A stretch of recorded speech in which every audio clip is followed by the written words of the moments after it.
তুমি আমি হাওয়ালাগুলো বলে নিই। তিরমিজি শরীফ হাদিস নাম্বার 131, সুনানে দারিমি হাদিস নাম্বার 991, মুসনাদুল বারি হাদিস নাম্বার 11, মুসান্নিফ। আসসালামু আলাইকুম ওয়া রাহমাতুল্লাহি ওয়া বারাকাতুহু।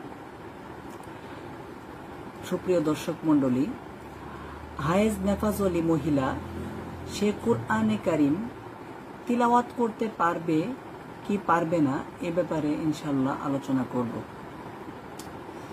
তো হায়েজ নেফাজওয়ালা মহিলা কোরআনে কারীম তিলাওয়াত করতে পারবে কি পারবে না এ ব্যাপারে উলামায়ে কেরামের মধ্যে তুমুল তর্ক বিতর্ক রয়েছে, তুমুল কথাবার্তা রয়েছে।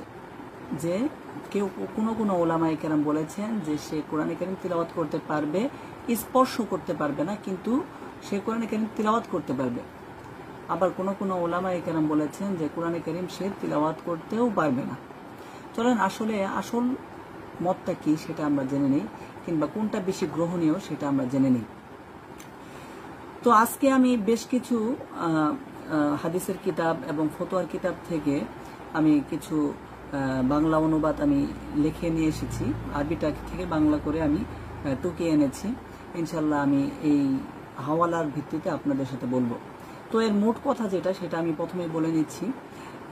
এটা যে এখানে যেই হাদিসগুলো আমি পেশ করেছি অবশ্যই এগুলো অনেক ঘাটাঘাটি করার পর অনেকগুলো কিতাব দেখার পর ইনশাল্লাহ আমি এই ফতোয়াটা উপস্থাপন করা রেডি করেছি। তো প্রথমটা যেটা এনেছি সেটা হচ্ছে মুসান্নিফ ইবনে আবি শাইবা হাদিস নাম্বার 1305 নাম্বার হাদিস, এবং সুনানে দারিমি হাদিস নাম্বার 989 নাম্বার হাদিস। তো এখানে যে হাদিসটা এনেছি সেটা হচ্ছে হযরত ইব্রাহিম থেকে বর্ণিত। তিনি বলেন যে হায়েজওয়ালা মহিলা এবং গোসল ফরজ হওয়া ব্যক্তি আল্লাহর জিকির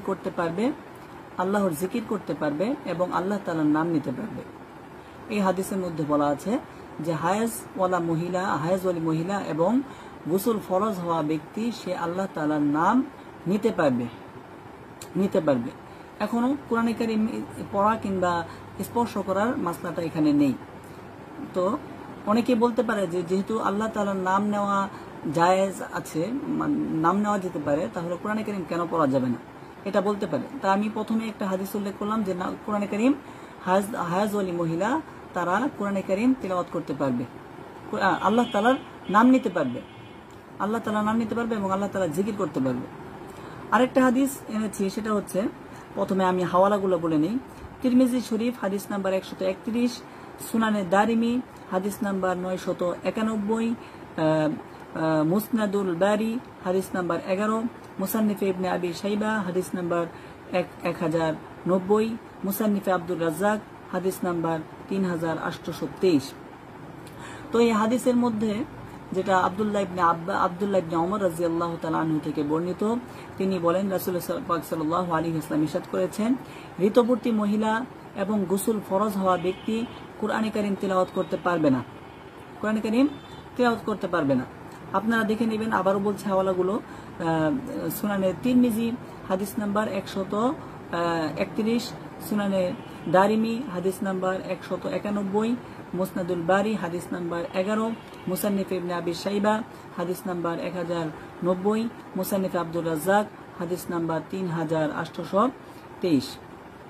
আরেকটা ইনশাআল্লাহ, তার মানে আমরা এই হাদিস থেকে বুঝতে পারলাম যে কোরআনে কারীম তিলাওয়াত করা যাবে না, যে হায়েজ নেফাজওয়ালা মহিলা এবং যার গোসল ফরজ হয়েছে সে কোরআনে কারীম তিলাওয়াত করতে পারবে না। এবার আরেকটা হাদিস নিয়ে আসি, সেটা প্রথমে আমি হাওয়ালাগুলো আপনাদেরকে জানিয়ে দিচ্ছি। হাওয়ালা বাদাইও সানায়া 1 নম্বর খণ্ড 163 নম্বর হাদিস।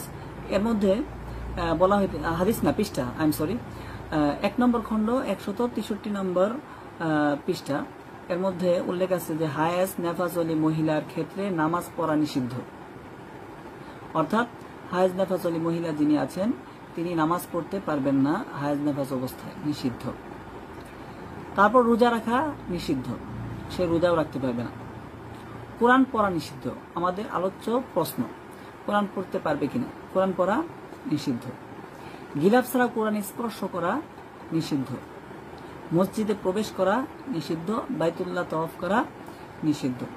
মোটামুটি আমি অনেকগুলো গ্রন্থ থেকে আপনাদেরকে বিষয়টা উপস্থাপন করলাম যে কোরআনে কারীম তেলাওয়াত করা এটা নিষিদ্ধ, অর্থাৎ কোরআনে কারীম তেলাওয়াত করতে পারবে না, কোরআনে কারীম স্পর্শ করতে পারবে না। তো হায়েজ নাফাজ আলী মহিলা তারা নামাজও আদায় করতে পারবে না, রোজাও রাখতে পারবে না ইনশাল্লাহ আশা করি।